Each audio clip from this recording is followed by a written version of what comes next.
ചരിത്രപ്രസിദ്ധമായ ഉത്രട്ടാതി ജലമേളയ്ക്കുള്ള ഒരുക്കങ്ങൾ അവസാന ഘട്ടത്തിൽ. നാളെ ഉച്ചയ്ക്ക് ജലഘോഷയാത്രയും വള്ളംകളി മത്സരവും നടക്കും. 51 പള്ളിയോടങ്ങളാണ് പമ്പാ നദിയിൽ മാറ്റുരയ്ക്കാൻ ഇറങ്ങുന്നത്.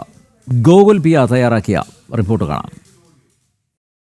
അനിൽ നമ്പ്യാർ, ആറന്മുളയിൽ ഒരുക്കങ്ങളൊക്കെ പൂർത്തിയായി കഴിഞ്ഞിരിക്കുകയാണ്. നാളത്തെ ദിവസത്തിന് വേണ്ടി കണ്ണിമ ചിമ്മാതെ കാത്തിരിക്കുകയാണ്, ഉറക്കമളച്ച് കാത്തിരിക്കുകയാണെന്നൊക്കെ തന്നെ പറയാൻ സാധിക്കും. അത്രത്തോളം ആവേശവും ഭക്തി നിർഭരവുമായിട്ടുള്ള അന്തരീക്ഷം തന്നെയാണ് ആറന്മുളയിലുള്ളത്. നാളെ അതിരാവിലെ തന്നെ ഈ ജലമേളയുമായി ബന്ധപ്പെട്ട കാര്യപരിപാടികൾ ആരംഭിക്കും. രാവിലെ 9 മണിക്ക് ആറന്മുള പാർത്ഥസാരഥി ക്ഷേത്രത്തിൽ നിന്നും ഭദ്രദീപം ഘോഷയാത്രയായിട്ട് ഫിനിഷിംഗ് പോയിന്റ് ആയിട്ടുള്ള സത്രക്കടവിലേക്ക് കൊണ്ടുപോകും. അവിടെ ആ ദീപം തെളിയിക്കുന്നതോടുകൂടി ഈ ജലമേളയ്ക്ക് കേളികൊട്ടുയരും. അതിനുശേഷം 10 മണിയോടുകൂടി പത്തനംതിട്ട ജില്ലാ കളക്ടർ പതാക ഉയർത്തും. സത്രംകടവിൽ പതാക ഉയർത്തി അതിനുശേഷം 1 മണിയോടുകൂടി സാംസ്കാരിക സമ്മേളനം നടക്കും. അതിൽ രാഷ്ട്രീയ, സാംസ്കാരിക, സാമൂഹ്യ, കലാരംഗങ്ങളിലെ നിരവധിയായിട്ടുള്ള പ്രമുഖർ സാംസ്കാരിക സമ്മേളനത്തിൽ അണിനിരക്കും. ചലച്ചിത്ര താരം ജയസൂര്യയായിരിക്കും ഈ വള്ളംകളിയുടെ പ്രധാന അതിഥി, മുഖ്യ അതിഥിയായിട്ടുണ്ടാവുക. അതിനുശേഷം ഏറ്റവും വർണ്ണാഭമായിട്ടുള്ള കാഴ്ചയായിട്ടുള്ള ഈ 51 പള്ളിയോടങ്ങൾ അണിനിരക്കുന്ന ജലഘോഷയാത്രയായിരിക്കും ഉണ്ടാകുക. പള്ളിയോടങ്ങളുടെ ഘോഷയാത്ര ഒരുമിച്ച് 51 പള്ളിയോടങ്ങളും ആ സത്രം കടവിൽ നിന്നും സ്റ്റാർട്ടിംഗ് പോയിന്റ് വരെ നീങ്ങുന്ന ആ മനോഹരമായിട്ടുള്ള കാഴ്ച കാണുവാനായിട്ട് സാധിക്കും.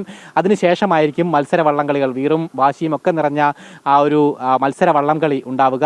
51 പള്ളിയോടങ്ങളാണ് മാറ്റുരയ്ക്കുന്നത്.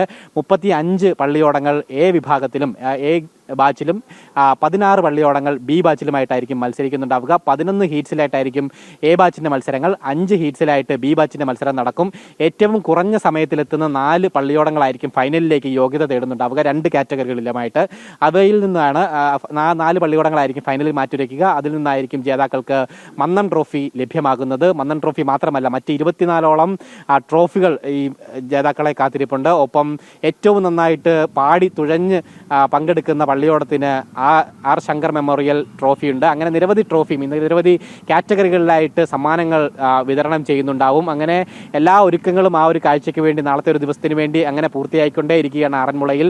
നമ്മളും ആവേശപൂർവ്വമായിട്ട് കാത്തിരിക്കുക തന്നെയാണ്. എന്തായാലും തീർത്തും ഭക്തി നിറഞ്ഞൊരു അന്തരീക്ഷം. മത്സരത്തേക്കാൾ ഉപരിയായിട്ട് ആചാരത്തിനും ഐതിഹ്യത്തിനും ഭക്തിക്കുമൊക്കെ പ്രാധാന്യം നൽകുന്ന കാര്യപരിപാടികൾ, കാര്യക്രമങ്ങൾ, മത്സര വള്ളംകളിയൊക്കെയാണ് ആറന്മുളയിൽ നടക്കുന്നത്. എന്തായാലും ഈ നാളത്തെ ദിവസത്തോടു കൂടി ആറന്മുളയിലെ അല്ലെങ്കിൽ മുഴുവൻ കേരളത്തിന്റെയും ഓണാഘോഷങ്ങൾക്ക് കൂടിയാണ് പരിസമാപ്തിയാവുന്നതെന്ന് നമുക്ക് പറയാനായിട്ട് സാധിക്കും.